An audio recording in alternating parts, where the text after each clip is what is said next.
evening, everybody, and welcome to another edition of 108 Stitches Baseball Talk. We got an old but new familiar face. I'll get to him in a moment. Just to let you know, we air in prime time on Monday nights. And with that said, okay, let me talk about what we're going to talk about. We're going to talk a little bit about the game this week celebrating the Negro League out at Rickwood Field. We're going to talk about MLB as they've added the Negro League stats to the record book. So we're going to talk a little Aaron Boone, and I wonder why, because some guy to my right will definitely have an opinion on that. We're going to talk a little bit about MLB stolen base leaders, and of course, we got to go with Mookie Betts. But that said, I'm setting the table there. Over to my right, his name is Eric Cat, Sports Team News. Eric's he come through my system. He's developed really nicely, and he says he's going to come out at least twice a month, hopefully more, but two is fine. Welcome back to the baseball show, Eric, for which you were a part of for a while. Glad to have you back. Thanks, Scott. Thanks for having me back. You're welcome. Hey, folks, if you don't know much about Eric Katz, keep tuning into this show. This kid here is a heck of a writer, and you know what? I love his brash comments and his intelligence. If you can put brash and intelligent all in one word, you got yourself a great sports media individual, and that's what Eric has done, and I'm proud to have him back. Well, of course, I've only known George Eichhorn 40 plus years. Okay, welcome back. Yeah, it's good to be back. Welcome to you too, Eric. Thank you. And last but not least, we got the barber, Mr. Meredith. Hey, what's going on, fellas? Great to be here. Monday night, baseball's in full freaking force. Great things are happening.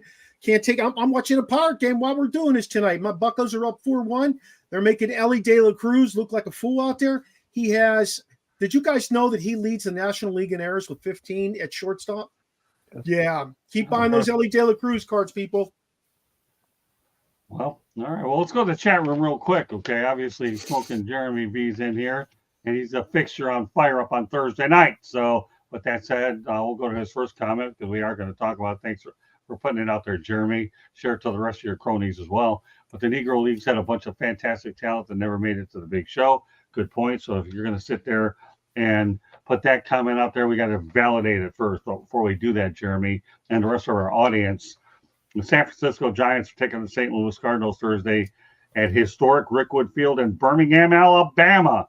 Unfortunately, 93-year-old Willie Mays won't be able to attend the game. He'll be home in San Francisco.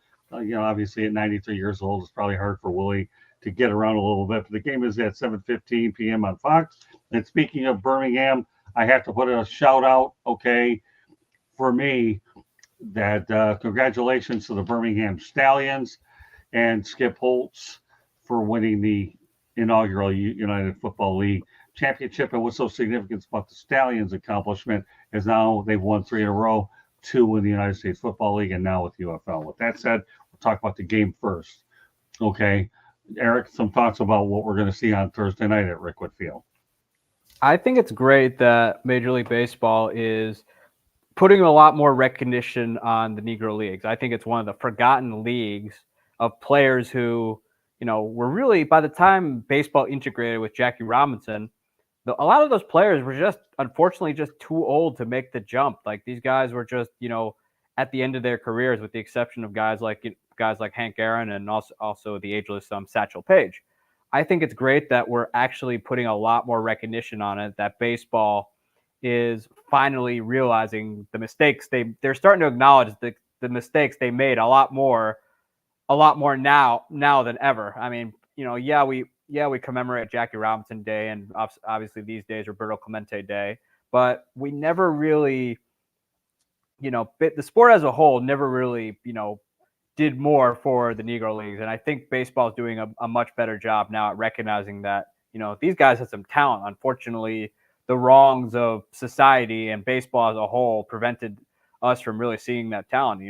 If you think back to, just how talented those players were, and if they were allowed to join a Major League Baseball team, the battles with Ted Williams and Joe DiMaggio and more might have been much more legendary. Good point. All right. Obviously, Jeremy Ballrich seems to be doing some research. So before I turn it over to George, I'll only put this one up there as well. He talks about Josh Bell for one, but we'll continue the list. Josh Gibson, Oscar Charleston, Buck Leonard. Yeah, thanks for bringing that one up. I got to put Buck Leonard in there. Turkey Deems, Monty Irving. I'm trying to go ahead and read it. Ray Dandridge and Ruby Foster, name a few. Well done, Jeremy. And of course, the aforementioned Josh Cool Papa Bell. I think Buck Leonard is the one that a lot of us really associate with because of what he's done. All right, George, continue from there. Let's talk about Thursday night. Thanks. Well, it's not that the baseball hierarchy has not ignored these men. Far from it. Several of them were put into the Baseball Hall of Fame, albeit as a group in one setting many, many years ago. So let's be careful what we say here. Yes, they did not adopt all the records until the recent decision to do that. Right. But it's not a matter of them not being recognized, okay, because they are, as I said, many of them in the Hall of Fame. Turkey Stearns, who Kneecap Fighting mentioned in his comments, is a former Detroit Star. And that's the team name, not mine. I'm not calling him a superstar, but that's the team. It was called the Detroit Stars, and they played in a rickety stadium in Detroit. Unfortunately, the Detroit folks did not get enough money raised, and I wish they would have, to make that a sparkling new place to play. It's not out of the question yet, but they have not been able to raise enough money. So I'm hoping that some of the big wealthy people in Michigan step forward and renovate that stadium where the Detroit Stars used to play here in Detroit. As far as the game goes, oh gosh, that's fantastic. I'm sorry about Willie Mays not being able to make it due to his health concerns and that, but hey, to say, hey kid, this was a walk back in time, going back to Rickwood, 10,800 seat stadium, something like 114 years old. Wow. And it's just unbelievable. I too would wish baseball would have done this a little bit sooner. That's okay. They're doing it now. They waited a long time, but then again, they waited a long time to go to places like the Little League Hall of Fame and obviously the College Baseball Hall of Fame. And of course, where Scott and Candy went, which is the Field of Dreams, and bring baseball there for sure. So it is a great thing. And I hope they can go back to Rickwood often. If they can't do it every year, but maybe every other year, rotate teams to go there would be wonderful. And I think that's one thing that, the commissioner gets credit for. I mean, he's been very conscious of that and bringing these historic, so deserving men, the black men that made this sport, helped make this sport what it was. Some of them made it to the AMLB, and as we know, many of them did not. But they certainly deserve all the acclaim and all the credit they get. The Negro League was an outstanding league, guys. Okay, what do you think, Mark? I'm glad you brought your Field of Dreams up too, George. I was going to get to that. Thank you. That's Yeah, Hey, for sure. Interesting you talk about Rickwood. One of my guys from the Original Sports Podcast with Mark Meriday and the Barbershop Crew is actually down there. His great uncle is Pete Hill, who was in the MLB Hall of Fame. He was a Negro League player. And Awesome. he gets him and his dad get to go to all the different events that they have. He was just up in Cooperstown for all the events up there, and he's down at Rickwood this week for everything. And I think it's a wonderful thing. One of the things I'm hoping it revitalizes in baseball, and I'm going to take a slightly different turn on this. I'm hoping it gets the young black kids interested in playing baseball again. Right. We've lost so much of the population of young black kids playing baseball, and it's unbelievable. Now, a lot of it's because, kids are pigeonholed to go down, stay with one sport year round, and you don't see as many kids playing multiple sports. But the other thing is, it's not an attractive sport to play anymore, which I'm hoping that these types of things enhance it and make it attractive to the younger generation. I'm very excited to hear what Rasheen has to say. Hopefully he can jump on the show tomorrow. From there, we're doing a Juneteenth show tomorrow. We're going to talk about a lot of those athletes, including some of the guys who played in the Negro Leagues. But he will definitely give us a little recap, whether he's on tomorrow or whether he's back on the show next week. But I think it's a wonderful thing. I agree. They need to do a game there every year, without question. Well, Mark, feel free to let this guy know he's welcome on our show anytime you want as well. Okay, so I have no problem with it. I'm always looking for good outsiders to join the family, and that's what it is. But yeah, I think all of you guys are on point in your own way. Let's face the reality: Field of Dreams is going to be every year. They're obviously putting a lot of money into that, and who knows what kind of a stadium they're going to turn it into. And yeah, it was great being at the Field of Dreams, and I also know that Frank Thomas is behind a lot of that as well. I won't get into that too long because we have other topics to get to, but this is one game that. So Field of Dreams is going to be to me every year. This was just a good year for them while they're fixing it up to incorporate this, because what Major League Baseball is doing is you got the Little League World Series out in Williamsport. They're doing that game. So they're starting to get it right by having different types of things. So the Little League World Series, Field of Dreams, and now this. So I like the direction that they're going for sure. And I can only see that it will only go upwards. Let's go on to the next topic unless Eric wants to add to it. Go ahead. I was going to say, though, I mean, the Field of Dreams field, I mean, they're still going to keep the movie field, but they're going to have that one next to it where they're going to play the game. It's going to be more than just the annual Field of Dreams game at that stadium, which I'm hoping that they have a power hitting team so we can see fly balls going to the corn, unlike the last Field of Dreams game. But I think, they're going to have, I think Dyersville itself is going to sink a bunch of money into it, with having tournaments there and all those sorts of stuff. I think the city is going to make a killing off of it. Well, let me tell you, I went to that Field of Dreams, and I had Candy Ebling, our producer and photographer, for the trip. And, I crashed out of those things with a little mini video and was able to do 2 or 3 shows from there, made it worth my while. So I know y'all would have to go back into the archives on the South Florida Tribune YouTube channel. But let me tell you something, subscribe to it. I have some really good content there. And ironically, I did it, I believe, in October when the World Series was going on and they were about to shut it down. So I enjoyed crashing out of the corn. And I didn't have much caffeine, folks. Let me tell you, I did not have much. If I'd had a ton of caffeine, who knows if there would be any corn left. I would have done it anyway. But no, it was something really, really, really neat. Hello, Ralph. So, we're going to put Katie on for station break, and then we're going to continue to roll through. For those of you just joining us, it's 108 Stitches Baseball Talk, and your crew tonight, myself, Eric Katz, George Eichhorn, Mark Merday, and those that are participating in the chat room so thus far, Kneecap Fighting with Motor City Alliance, AB, also known as Jeremy Ballrick, and Ralph Williams is kind enough to slip in here as well. Go ahead, Candy. Tonight's show is brought to you by the South Florida Tribune Publishing Company, which published its first book last year in November, written by none other than Scott the Motor City Mad Mouth Morganroth.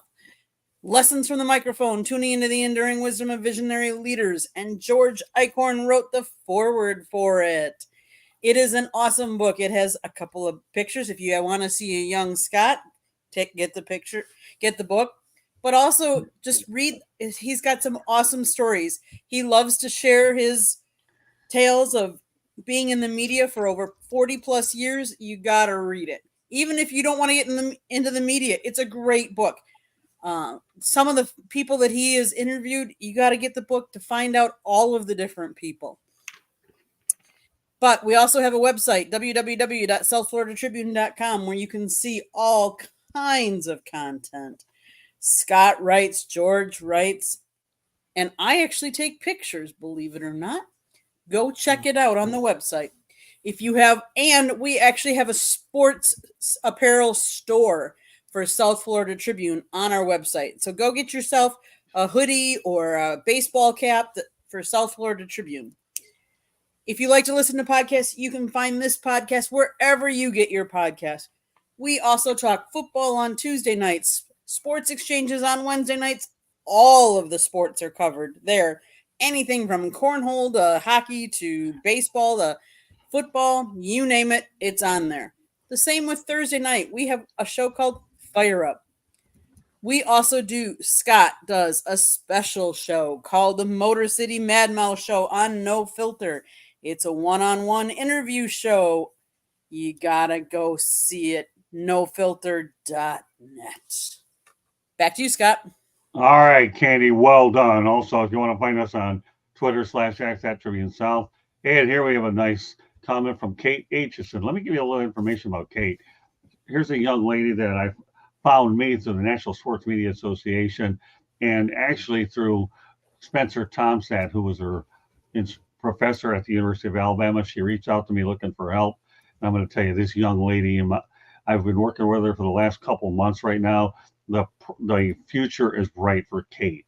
She's an exceptional writer. I'm going to bring her on the air gradually, but I'll tell you what, get used to the name Kate Aitchison. This young lady here, to me, is what I consider my diamond in the rough, and I expect when I get done with her, she's going to do a lot of great things. So, Kate, thanks a lot for being in. She writes awesome book full of great information and stories. You know, I think what's neat about being in this industry is when I have a guy like Eric, okay, he's fresh, raw, and all that. And then you have somebody like Kate who just recently came on board. I'll see her next week. And the list goes on and on. This is what it's all about. You know, we talk about the future of this business. We need the future of this business, okay, to be filled with young, aspiring, intelligent talent. And again, I know what I'm looking for. And yes, thanks for the shout, Scott. I'm amazed to be working with you. Goes both ways, Kate. But the reality is the future is what we're looking at. Okay. A lot of us older guys are getting tired and retired. And my passion will burn inside of me for as long as I can. But people like Eric and Kate are what the future holds. And I do want to mention one other thing before I go on to my next topic. We had Deb Whitcast on last week on the Motor City Mad Mouse show, and she talked about women in sports. So, you know, Deb is somebody that I really enjoy working with as well, and she'll be involved with more projects than she wants to do it. But, you know, this is what it's all about, you know, and I thank Deb for being on last week's Motor City Mad Mouse show. So, Kate, keep it up. Keep coming into these chats. This is part of your training right now, so you learn that by the time you get on here, I'm going to make sure that you're ready and that there's no such thing as nerves when you get on. That's why I'm taking Kate, Mark, and George and Eric very slowly, because I want to make sure that when I hit the jackpot, I do it once without anybody being overly nervous. She won't. She's a calm kid, but once you get on the air, as we all know, it's a different animal. So, all right, with that said, next topic. Speaking of which George alluded to it, okay, MLB does add the Negro League stats, stirs up the record books. Well, you know what, George, since you started it, now you can talk more about it. Obviously, the Hall of Fame is indicated. They're not changing plaques or anything like that, but the stats are what they are. You can put them on the computer wherever you're going to put them on now.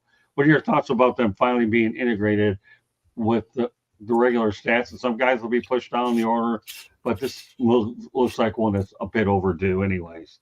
Yeah, it's taken a while. Obviously, it took a long time for them to study this whole topic, this whole issue.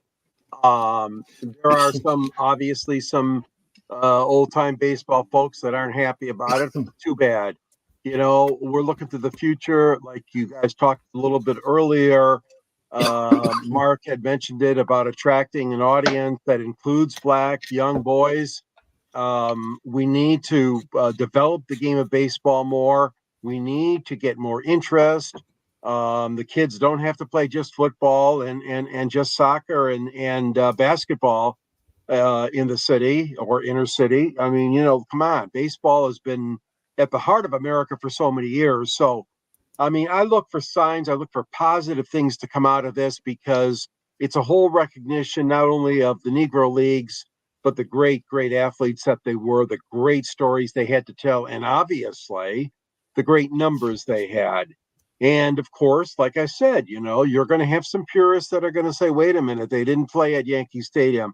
They didn't play at Dodgers. They didn't play at Briggs Stadium or wherever in Detroit. But I'm sorry, you know, their stadiums were built and their dimensions were accepted in the Negro League. And that's, you know, those statistics are what they are. So, you know, yeah, you're not going to have a perfect, I'm not trying to say stadiums are all alike. They're not anyways, but some people might look at some of the dimensions of those parks. But no, to summarize my feelings, Scott and crew, I think it was time for this to happen. I welcome it and I encourage it.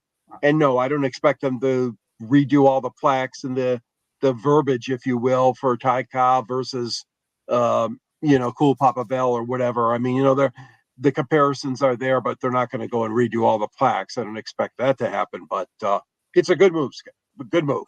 Yeah, it wasn't a matter of if, it was a matter of when. Okay. And as far as dimensions of parks, let's talk about some of the old time stadium. I'm not mentioning any by names, but where the parks dimensions back in the 20s, 30s, and 40s until they finally fine-tune them. So whatever the parks were at that time legitimizes stats. I don't care what anybody says. They are what they are. And covering minor league baseball, like I've done for a while, especially in the Florida State League, you know what? When now it's low A, but when it was high A, you know, the people have to understand that these kids' stats were not, excuse me, were to me definitely good because they were playing in major league parks. If you hit a home run in a Florida State League ballpark, that was a legitimate home run anyway, because that's a throw or the MLB is playing. But the point is, you're right. They're not going to mess around with stadiums. They were accredited stadiums at the time, and that's why I think this move is long overdue. All right, to the man on my left, Mark, go ahead. Pick up on Well, I don't. Yeah, I understand the stadium thing, but I think we're looking at the level of talent more than anything else.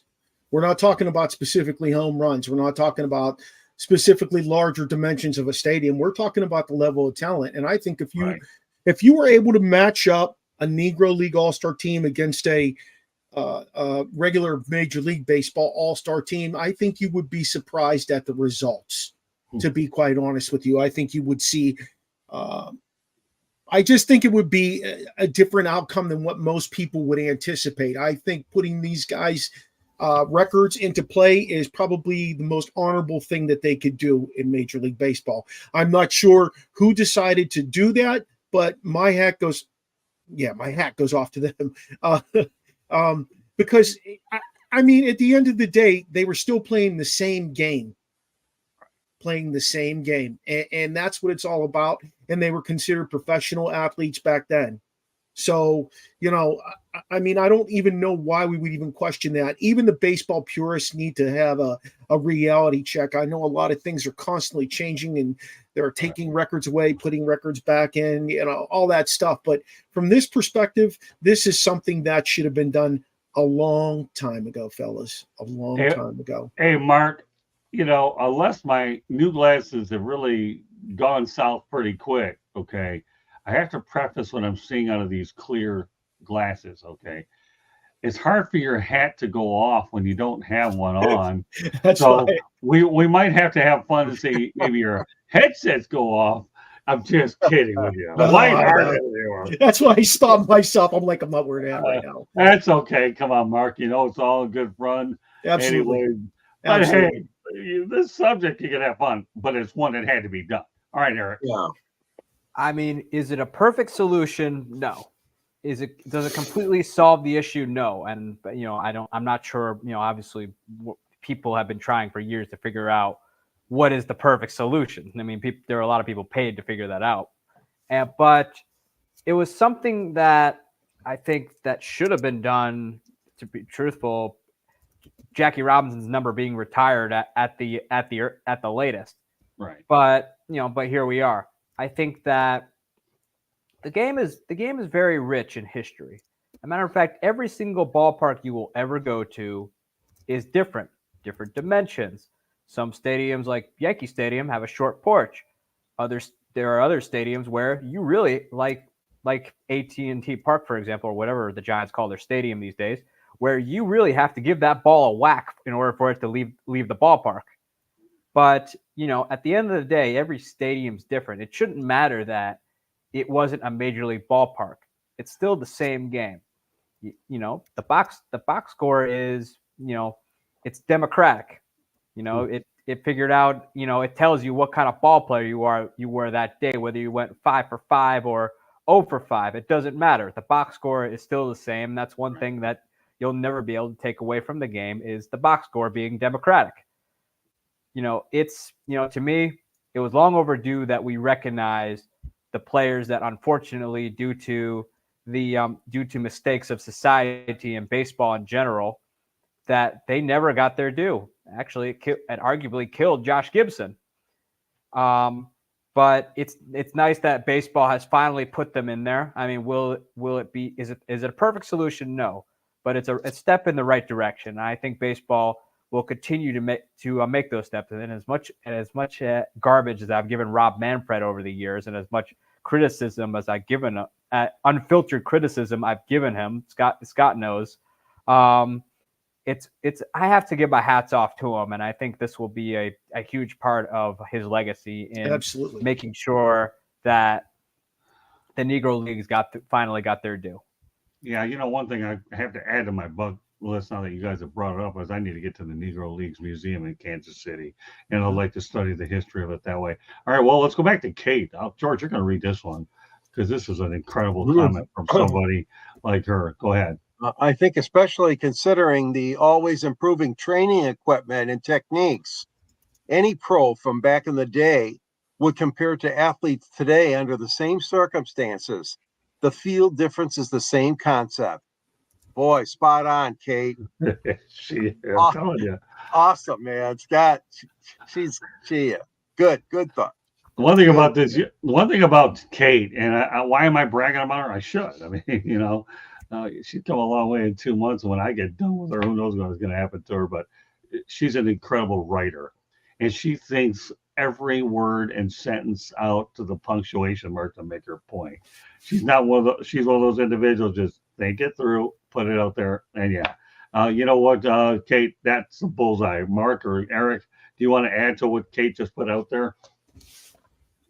I mean, it's true. I mean, back in the day, these guys had probably the worst conditions on the road. I'm talking, nowadays it would make the Players Association pass out right on the spot.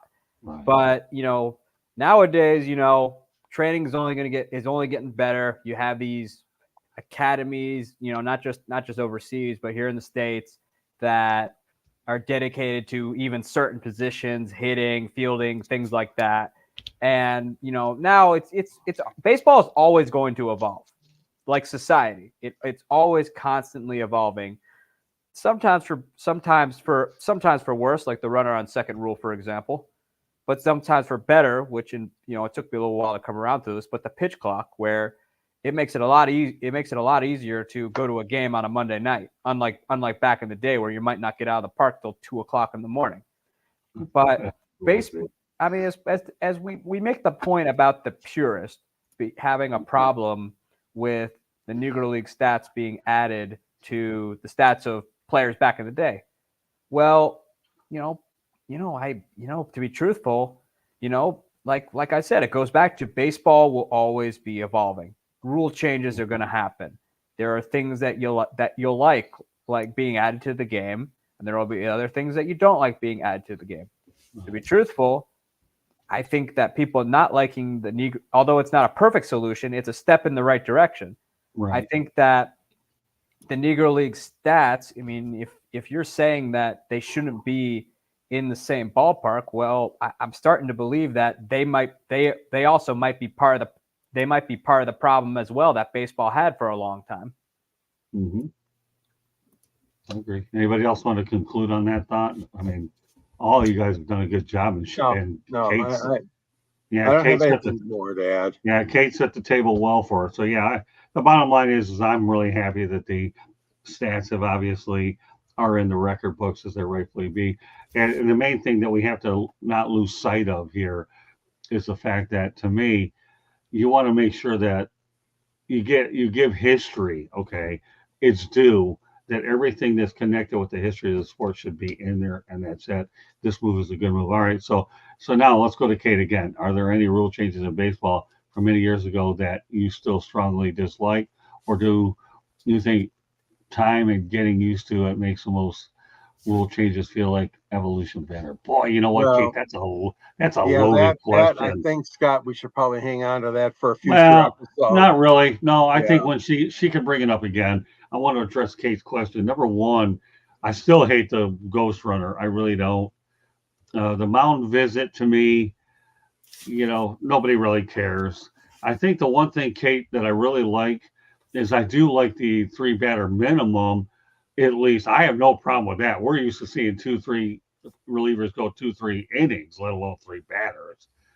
And as far as the pitch clock, well, let's face it.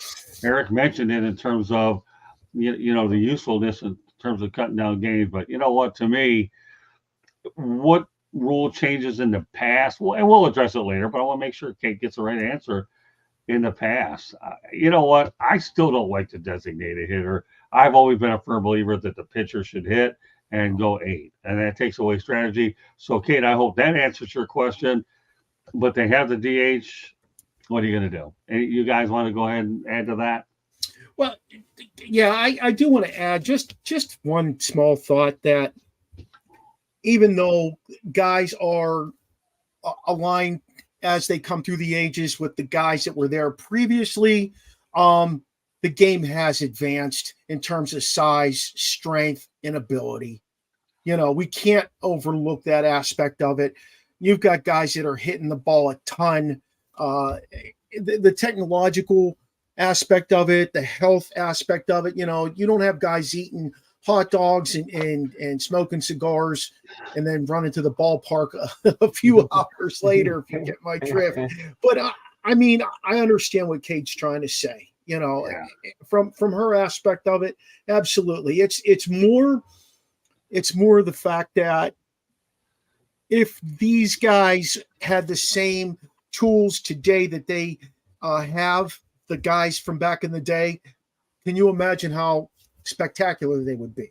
And I would love to see that. Like, I would just love to be able to reincarnate that type of mentality and see that in action. Thanks, Kate. Yeah, we'll bring it up at a later date, but I felt like you deserved an answer tonight. And the only thing that can come out of my mind was I don't like the designated hitter. I mean, and now with me working with the Marlins, I got used to the pitcher hitting for a while until they made it universal. So, yeah, but we will. But that's a great question, Kate. And this is part of what what any baseball fan, let alone a newcomer to the sports media, will be able to fire off these really good questions. Eric, anything you want to add to this too before we move on to the next topic? I despise the runner on second rule. I think it's the dumbest rule ever put into baseball. I thought Rob, the pandemic at the time I understood because, you didn't want him to stay out there because obviously we didn't know what we know now about the pandemic, thinking the guy, thinking anytime exposed, which I get it back then, but I don't like how it's become a permanent part of the game. I mean, I think once, Scott, I went on a 30-second rant about it on a show. Right. I think that one rule, I don't like how it's not really a rule, but it's kind of the way the front office is doing things. I don't like how they've taken out batting averages, which, to be truthful, a guy hitting 315 and winning the title is just ludicrous to me. I don't like how analytics have kind of, a lot of the analytics, not all of them, some of them are useful, but a lot of them are kind of dictating the way, dictating the way the game is played, and managers don't really manage anymore. So that's one thing I don't like about it. And I don't like the mound visit limit because, to be truthful, I don't want my pitcher going out there getting hung out to dry while everyone else is teeing off on him. Because then, how's he going to get right the next day when I need him? Right. Good points all the way around. Okay. Yeah. Well. Yeah. Yeah, I don't. Yeah, I'm in favor of the DH. I'll just go down the list. Yes, I always love the DH. I know you don't. Runner at second at 10th inning. No, get rid of that crappy rule. Mound visits. No, I'm in favor of that. There's too many guys, too many pitching coaches. They screw around. They give the bullpen more time to warm up down there. I see right through that what their little tricks are. And the pitch count. The shift. I hated the shift. I don't like it, so I'm glad they banned a lot of that. So some of the rule changes I do like, and especially the National League going to the DH. It's over. Oh my God, it was just overdue. I'm glad that they got rid of that other shift. That was an absolute joke. It really, really was. So awful. I'm glad you brought it up. See, a little question like this, and what does it bring? An awful lot of baseball. There you go. Yep. All right. Well, this one's definitely up Eric's alley. Aaron Boone pauses an argument, with an ump for God Bless America. Oh, my goodness, Eric. What are your thoughts about Mr. Boone, pausing an argument, which he's known to get thrown out of a lot of games, and he certainly makes it pretty entertaining out there to do this? Well, it's not the first time a manager has done that. Jim Leland did that years ago. He paused an argument with an umpire for I think it was God Bless America, but I know he paused the argument. I think it's respectful, drop what you're doing, honor the country. Who knows? Maybe it helped Booney cool off there. Booney is known for is not known for keeping his mouth shut in front of umpires. You think? I mean, Girardi was pretty entertaining too when he was back in the day. Yeah, but let's face it, Eric. Come on, Eric. You're a little too soft on this one. I expected more brashness on you. So let me help you a little bit. Let me help you. I know you're a Yankees guy. I get it. But Aaron Boone, let's face it, he's climbing up the ladder for ejections. But I got to tell you, I give him his prompts for at least putting it aside. Aaron Boone's going to get more publicity in the modern era, like what we have now, because we don't have the ability to go back. And most of this generation doesn't remember the Earl Weavers, the Bobby Coxes, the Billy Martins. They just remember Bobby Cox. Don't do it. Well, you do. Well, you're different. You're a different bird altogether. I remember Bobby was managed the Braves. Yeah, no, Eric, wait. Folks, there's two different kinds of people. You have young guys that don't know as much, and then Eric, who he talk about 20s and 30s baseball. He's only a kid, so I don't even tell you to go there. You know, they'll get to know you as time goes on. But all seriously speaking here, you know, Aaron Boone to me, pausing a national anthem, he's starting to mature as a manager too. I think he is, and he's got the one thing Aaron Boone has to understand is, yeah, you can get thrown out to motivate your team here and there, but they still need you on the field for 9 innings as much as you can do it. And he's lucky that he got Hal Steinbrenner as his boss instead of George Steinbrenner. Who knows what would have happened there, and that would have been a bigger circus. So you know what? All fairness aside, I respect Boone for actually pausing an argument with an ump for God bless America. And I still wish him well. I hope that he's able to win a championship at some point with the Yankees. And I'll tell you, I have a good history with the Yankees too. I grew up in their system as a writer covering the Fort Lauderdale Yankees. So Aaron Boone was under an extraordinary amount of heat last year because they were really not a contender as much. Now he's certainly, their team is playing much better. But you know what? More power to you, Booney. All right, go ahead, George. Yeah, no, I don't see anything wrong with pausing the argument. It is kind of a respect for the nation, respect for our flag, respect for our country, of course, for them to do so. But he was involved in another bizarre incident with Hunter Wendelstedt. Remember back in April when he wrongfully ejected Aaron Boone, and that whole situation was ridiculous. You know, that the way that was handled by a veteran umpire.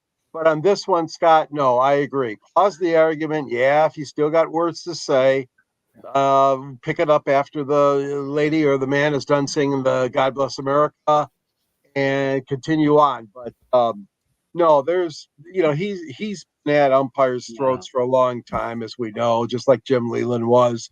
And of course, the famous Earl Weaver. My God, you talk about a guy, and Billy Martin that went after umpires. But all kidding aside, no, I think it's kind of interesting, a little bit humorous, but they were both being respectful. Yeah. The one thing we can't forget about Boone, though, a lot of this is his reputation too. If you come across in a situation, it's your reputation, you're getting thrown out every other day, like obviously seems to be the case, then obviously people are going to go out there and look at you in a certain way.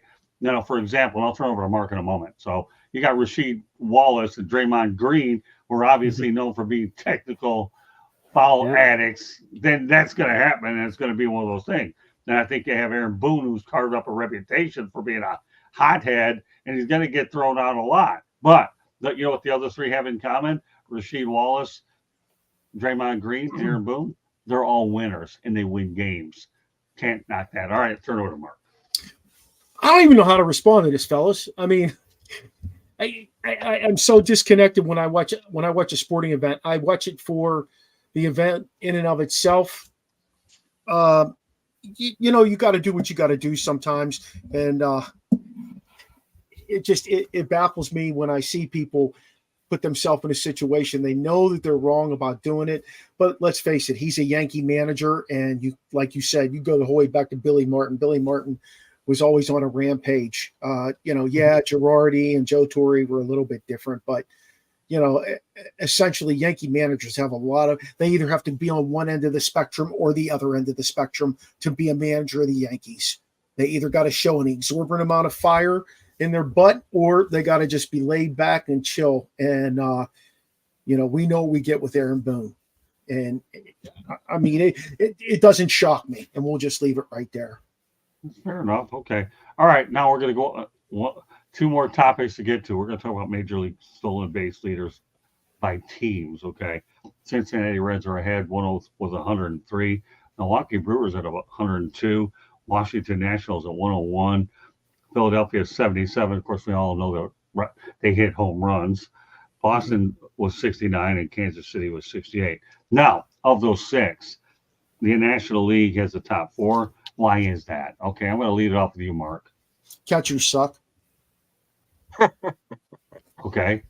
I mean, I watch a lot of baseball anymore. Part of the reason I watch a lot of baseball, going back to the rules that you guys talked about, is it's sped up. It's sped up. The Ghost Runner keeps the game moving. I know it's not the funnest thing to watch, but Right. It keeps the game moving. It gets an ending to it. All that stuff speeds it up. So I watch a lot more baseball, but I don't think the catchers are very good anymore. I mean, you just don't have those guys behind the plate. That, and the fact that you can only make one throw over to first base. Am I correct? Right. You got one throw over. Actually, So no, two. It's two. Is it Two. And yeah, you can go two, but then Okay. the third time around, you can throw it. You can go a third time, but if you don't get them, it's a balk. Yeah. Really? So Okay. think about it. If you go over one or two times, if you force that throw, guess what happens? Then he knows he's not going to come over to me. If I'm safe, I get to move up anyway. These guys are taking advantage of that from that perspective as well. Your pitchers are bigger. It's a longer stride to home plate. I mean, there's a bunch of factors that come into play there. And, again, the speed of the game today with guys that are on base, they're fast. They're much faster as teams than they are as individuals, like we used to watch with guys like Lou Brock and Sweet Lou Whitaker and guys like that used to steal a lot of bases. Ricky. They were just individuals. Now we see team speed that's phenomenal. Interesting. Well, and I should also point out one other thing. The catchers can throw back to first as many times as they want. It's just they put the limitation on it. Okay, Eric, go ahead. I think number one, the American League. It's built that league has always been built to bash. I mean, the National League has power too with teams like the Phillies, but mostly you're going to find a lot more power in the American League. I mean, especially historically. I think number one, the bases are bigger, so it makes it so you take out that they take out inches down. That takes out a few inches down the line. That's that much of a shorter distance to a second base and third base, so it makes it a lot easier to steal. Number two, catchers really, to me, they're just kind of out there to steal strikes nowadays, and they, they've kind of gone overboard with it, especially what happened with Yadier Molina's wrist when the bat absolutely slugged him. Obviously not on purpose, but still he was trying to steal a strike and he paid for it. And I think number two, they just don't. The mechanics are just different now. They're not trying to nab runners really anymore. I mean, if you get them, great, but there's not really any great fielding catchers really anymore. They mostly just try and steal strikes, whatever, not really focus on receiving or anything. What they teach kids now is completely screwed up with at all positions, not just catcher. And then also just some teams have faster guys than others. The Brewers, you got Bryce Turang who can nab some bags, who's very fast. And some teams just a lot of teams now, especially the smaller market teams, get those speed guys because they know they're not going to be able to afford those big hulking power hitter guys that you could pay 200 to 300 plus million a year. So they have to find other ways to win in the stolen, and they've taken advantage with the stolen base. Point. Sorry, George. Yeah, good point, Eric, about the home run and the slugging in the American League. Yeah, out of the top 10 teams in baseball, only 3 from the National League are the top 10 in home runs. All the other ones are from the American League.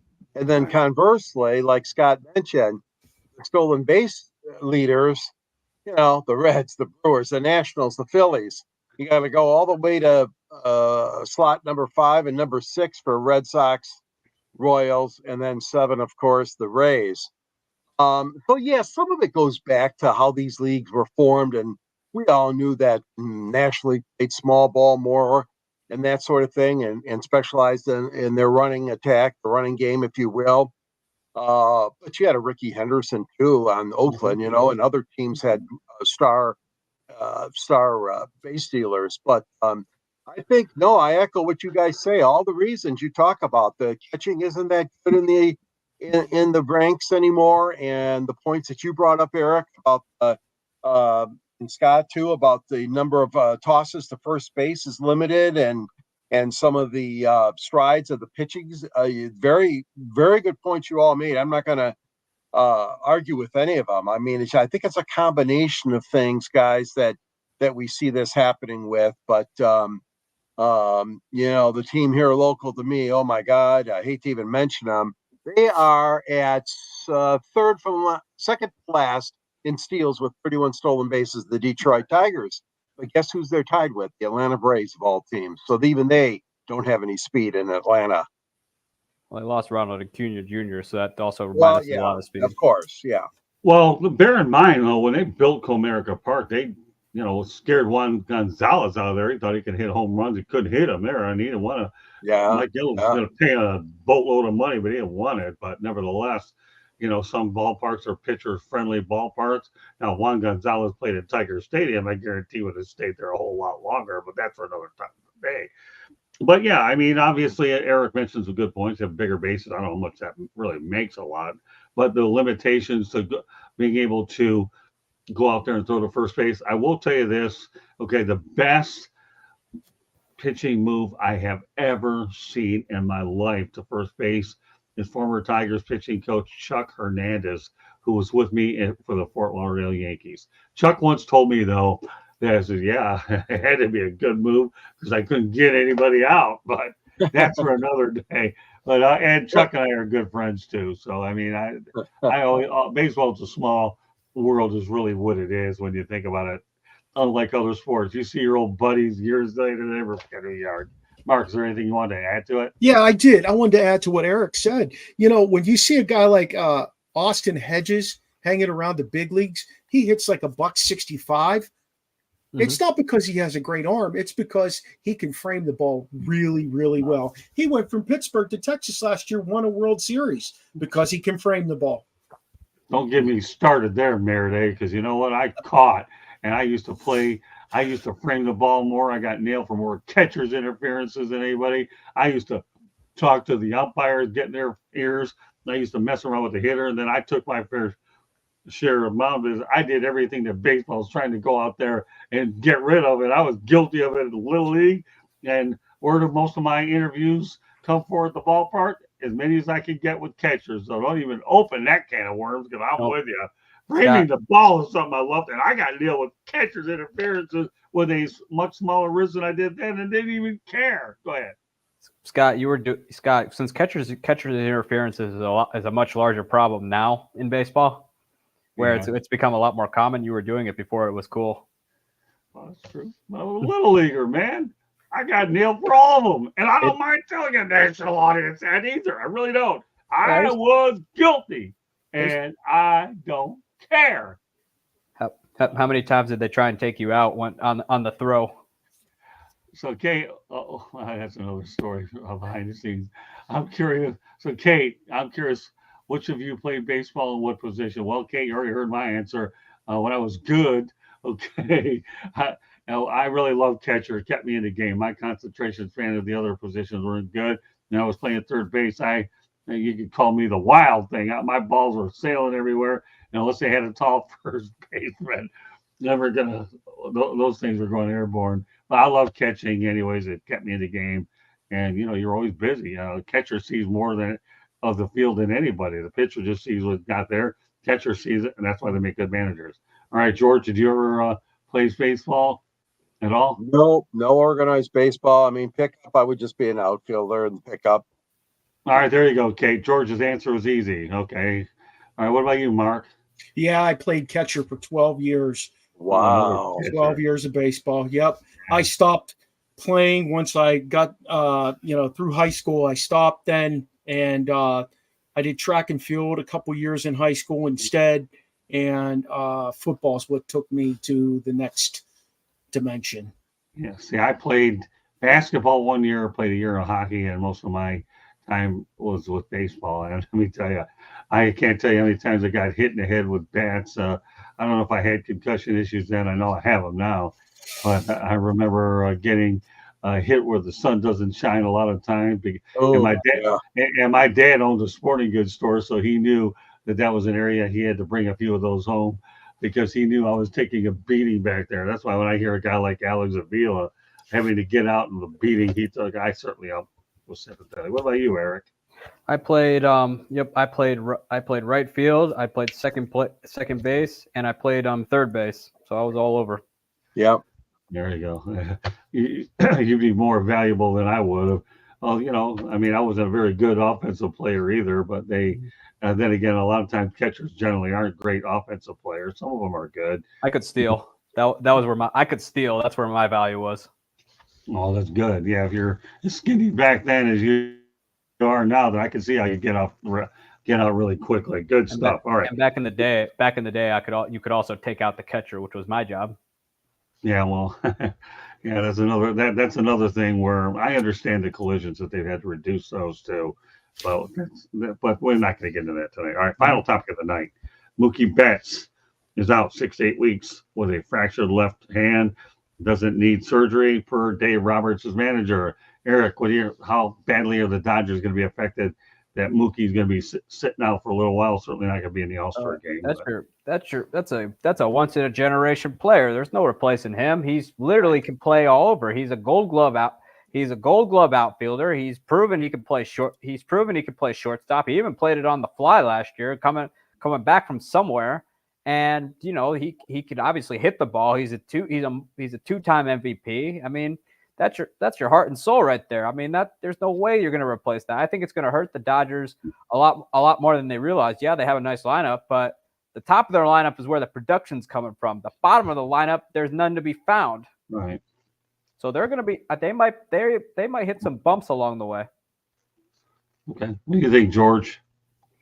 Well, you still got guys like Ohtani and Hernandez and Friedman and Will Smith. Yeah, but I agree. I mean, you're taking 86 hits out of the lineup, 16 doubles, 10 homers, 40 RBIs. I mean, the guy, he's a great ball player. He really is. And it is tough. It's very tough. 9 steals, and he hits for average with 304. OBP is 405. So I agree. I mean, Eric's right. I mean, that is going to take a lot out. Now, that being said, they have a lot of other talented players on that team and in that lineup. 6 to 8 weeks is still a long time, but it's happened before where guys get injured on teams that go to the World Series. But heck, the Dodgers, they've been failing the last how many years? They still haven't got another World Series under their belt. So they obviously want to win one this year, and they spent the boatload of money, obviously. So, yeah, it's going to be a temporary thing, but I'm sure they'll bounce back if indeed he comes back healthy, which I hope he does. Well, it'll be the end of the summer, and the Dodgers' only World Series came during the COVID-19 year. But yep. But you know what? You get a championship ring. I don't care what it does. Right. And Clayton Kershaw gets a monkey off his back. Dave Roberts gets a monkey off his back. But that's beside the point. They earned it during a tough year. So let's go back to Kate again. I don't know about you guys. Let's see if we can agree on this. Okay. Here's the thing. Would you guys agree that Kate is our unofficially on the crew, that she's part of the crew tonight? Absolutely. 100%. So we got 5 people on the show. I'm sorry, Eric. I'm loading up. I better put some more ammo in the battleship. Yeah, well, you might want to follow her on Twitter too. Kate, why don't you put your Twitter information for those of you that are watching? So yeah, no, she's done an incredible job with some of the questions. So we'll see. So and Kate, just to say this, Kate, with Scott and me, and especially the barber and Eric, of course, a wealth of knowledge. You're going to hear some old players, glory days, great teams, great stadiums, because we grew up with all that. We followed all of that. So I appreciate your comment, though, that you love to hear that as being a younger fan that you are, younger writer that you are. Yeah, I'll put her last comment out. Kate, why don't you put your Twitter information as well, so that people can start following you on there. This young, and I got news for you. She never said she knew much about baseball, but I guess she knows more than anybody thinks because common sense comes into play here. But yeah, put your Twitter info. And with that said, okay, who's next on this topic? I think Eric, you already talked about it, right? Yeah, Mookie Betts. Okay, I go think ahead. it's smart. Okay. Yeah, it's always me. I'm last. It's okay. You save the best for last every hit here. It's all right. Doesn't matter. You think, you know what? I learned all this rotating back and forth from Candy Ebling. Now I like to just mix it around. And I'll tell you one thing about Candy, though. When she goes on Fire Up, she's got this segment there called My Town. And I'll tell you, this is an incredible segment. Here you go. Okay, so here's my take on it. If these guys can continue to hang around at the top of their division, they don't need to go out and make a trade because they're going to get Mookie Betts back around trade deadline time.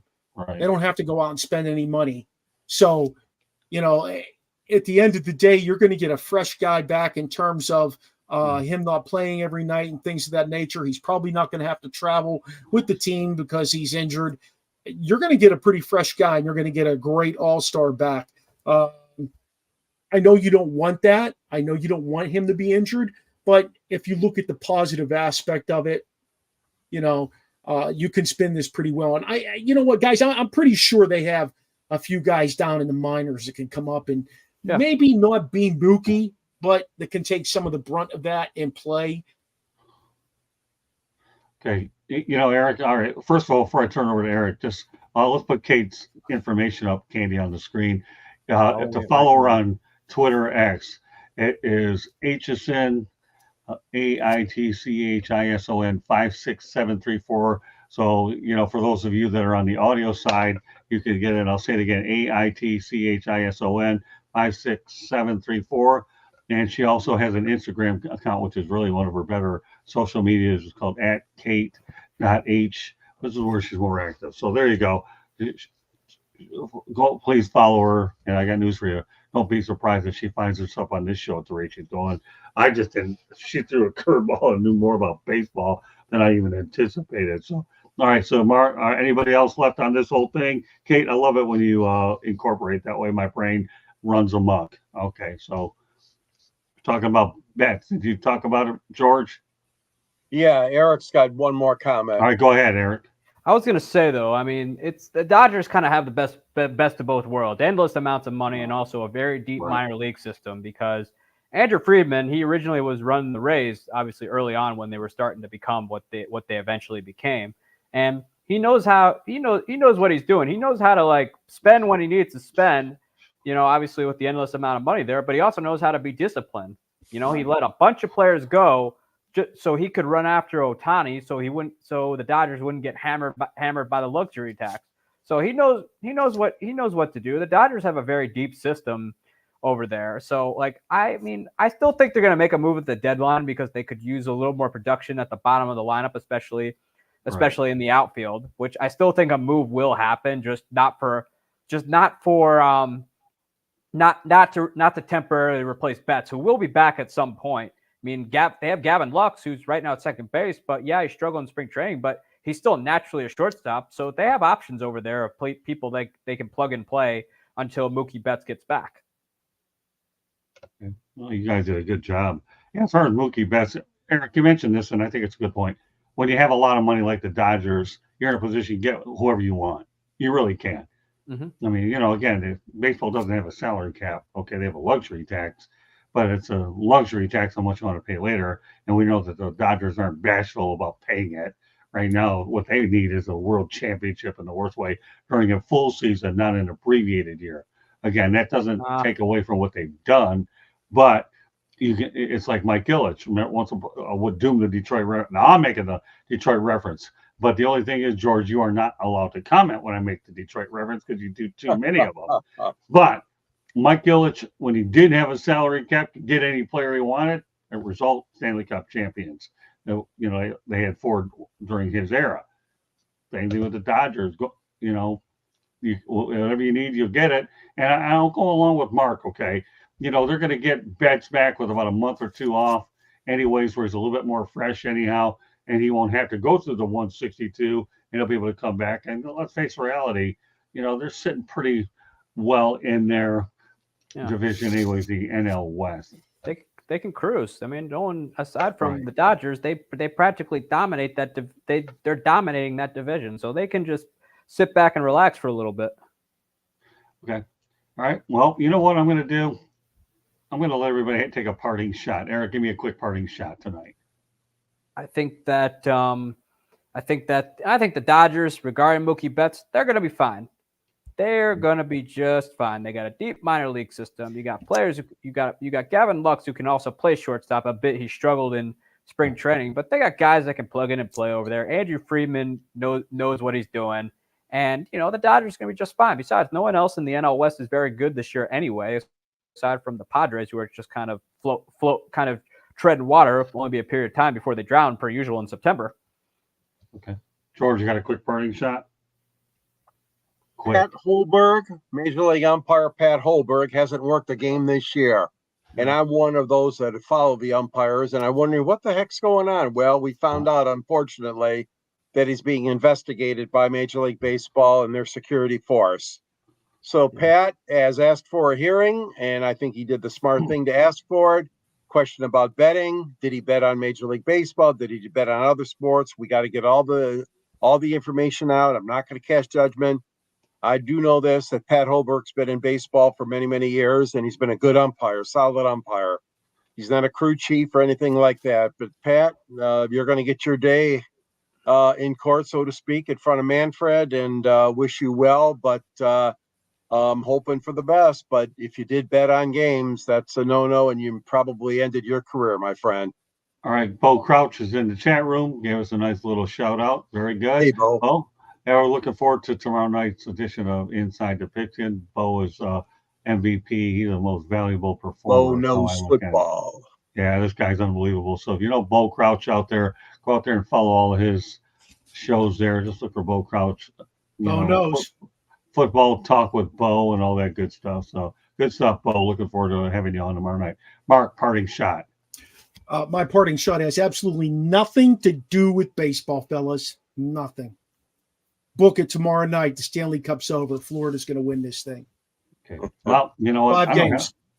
I don't have a parting shot, but I do have a comment. Fair enough. I'm glad as heck that we have Eric Katz back on a couple times a month, maybe as often as he wants, at least twice. Proud of you, Eric, and I think everybody got a good feel for what this guy and how much he really does know. He's so way ahead of his generation and 9 million generations. Glad to have him on there. And second comment, great job, Kate. This is a way to get yourself known out there doing what you're doing, appearing on these shows, and continue to do it. And you're going to find that your following and your reputation is going to gain. So meanwhile, I'm going to put Candy on to close it up.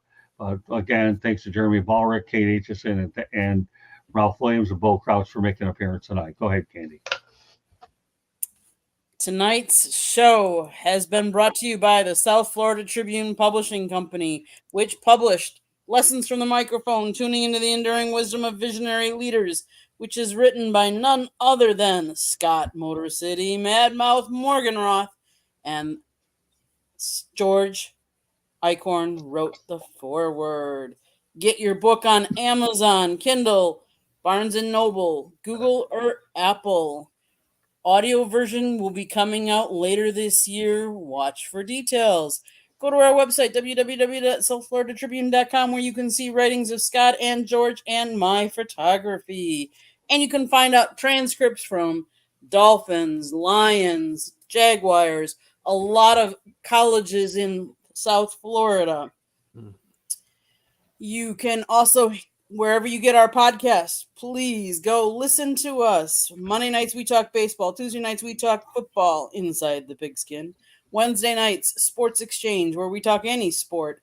Thursday nights is Fire Up. And Scott has a special show on nofilter.net called Motor City Madmouth Show, where he does a one-on-one interviewing. If you'd like to advertise or sponsor a show, call us at 954-304-4941. If you see that red subscribe button, that means you have not subscribed to our channel. And I honestly don't know why, because it's always entertaining. Go hit that red subscribe button, share us, like us, tell all your friends about us. We would love to entertain you.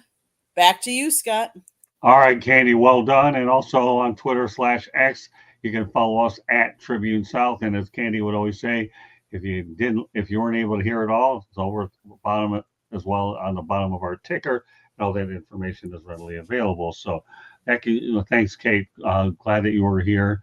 And I'm looking forward to seeing you more as well. We appreciate the kind words from you. So meanwhile, with that said, this concludes this edition of 108 Stitches Baseball Talk. So on behalf of Eric Katz, welcome back. George Eichhorn, Mark the Barber Meriday, and Kate Aitchison, who obviously made her presence felt. We're proud of it. This is Scott Morganroth from Motor City Madmouth. Thank you for joining on this edition, of 108 Stitches Baseball Talk. We'll see you next Monday night. Good night, everybody. Have a great baseball week. Bye now. Bye-bye.